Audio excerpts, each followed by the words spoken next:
జల్సాలకు అలవాటు పడి వాహనాలు చోరీ చేస్తున్న ఒక దొంగను పోలీసులు పట్టుకుని రిమాండ్కు తరలించారు. మెదక్ జిల్లా శివంపేట పోలీస్ స్టేషన్లో శనివారం జిల్లా ఎస్పీ ఉదయ్ కుమార్ రెడ్డి మీడియా సమావేశం నిర్వహించారు. నమ్మదగిన సమాచారంతో శివంపేట పోలీసులు మండల పరిధిలోని కొత్తపేట గ్రామ పంచాయతీ పరిధిలోని రూపుల తండాకు చెందిన జర్పుల మోహన్ అనే 27 సంవత్సరాల వ్యక్తిని అదుపులోకి తీసుకుని విచారణ చేపట్టారు. ఈ విచారణలో చోరీ విషయానికి బయటపడింది. ఇంటి ముందు పార్క్ చేసిన ద్విచక్ర వాహనాలను చోరీ చేసి నరసాపూర్ మండలం రెడ్డిపల్లికి చెందిన నరేష్ అనే యువకుడికి తక్కువ ధరకు వాహనాల అమ్ముతారని ఎస్పీ తెలిపారు. వీరు ఇరువురి నుండి 18 ద్విచక్ర వాహనాలను స్వాధీనం చేసుకుని ఇరువురిని రిమాండ్ తరలించినట్టు ఎస్పీ తెలిపారు.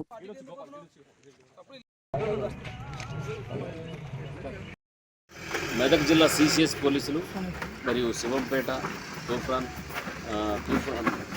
సిఏ గారు డిఎస్పీ గారు వీళ్ళ ఆధ్వర్యంలో ఒక ఇంపార్టెంట్ దొంగను పట్టుకోవడం జరిగింది. జర్పుల మోహన్.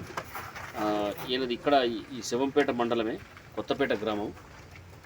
ఈయన పట్టుకొని ఇంటరాక్షన్ చేస్తే దాదాపు ఒక 17 మోటార్ సైకిల్ ఒక స్కూటీ రికవరీ చేసినాము. తర్వాత ఇక్కడే ఒక దొంగతనం కూడా 20,000 రూపీస్ క్యాష్ కూడా రికవరీ చేయడం జరిగింది. ఈయన దొంగతనం చేసిన బండ్లలో నుంచి ఒక 5 బండ్లని ఎర్ల నరేష్ అనే రెడ్డిపల్లి గ్రామం నర్సాపూర్ మండలము ఆయనకు అమ్మితే ఆయన మీద కూడా 511 మన ఇప్పుడు దొంగ సొత్తు కొన్న కేసులో పెట్టడం జరిగింది. వీళ్ళిద్దరి దగ్గర నుంచి దాదాపు ఇప్పుడు మనం 18 వెహికల్స్ రికవరీ చేశాము. నియర్లీ 5,90,000 రూపాయల ప్రాపర్టీ రికవరీ చేసి దీంట్లో శివంపేట పోలీస్ స్టేషన్ 2 కేసులు ఉన్నాయి. నార్సింగ్ పోలీస్ స్టేషన్ ఒకటి, మనోహరాబాద్ పోలీస్ స్టేషన్ ఒకటి, కుల్చారం ఒకటి, తర్వాత హైదరాబాద్ కుకట్పల్లిలో కూడా దొంగతనం చేసిన కేసులు 7 మోటార్ సైకిల్ ఉన్నాయి. తర్వాత కేపీహెచ్పిది కూడా 3 మోటార్ సైకిల్ ఉన్నాయి. శాంతినగర్ ఒక మోటార్ సైకిల్ ఉంది. ఒక 2 బండ్లు ఇంకా ఐడెంటిఫై కాలేదు, చెప్పిండి వేరే ప్లేసెస్లో దొంగతనం అని వాళ్ళతో వెరిఫై చేస్తున్నాం. అక్కడ ఎఫ్ఐఆర్లు ఉంటే అవి కూడా తీసుకొని దీంట్లో చూపించడం జరిగింది. ఇప్పుడు మాత్రం టోటల్గా మనం 18 టూ వీలర్స్ని సీజ్ చేయడం జరిగింది.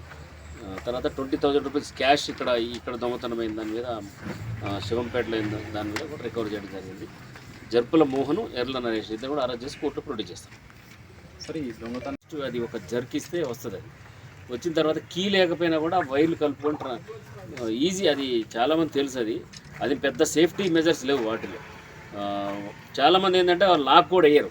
90% కూడా లాక్ వేయకుండా అక్కడ పెట్టి వెళ్ళిపోతారు అందరూ. దాంతో కూడా అయింది. అయితే ఇంకొకటి ఏంటంటే పబ్లిక్ మీ ద్వారా బాగా తెలియజేయాల్సింది ఏంటంటే 5,000 రూపాయలు 10,000 రూపాయలకు బండి వస్తే కొంటున్నారు చాలామంది.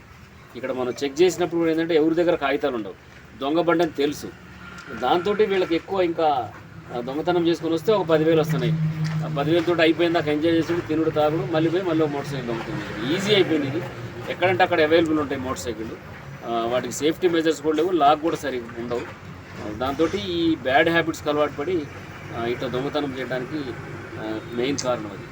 సరే, ఏ మధ్య కాలంలో సార్ ఇప్పుడు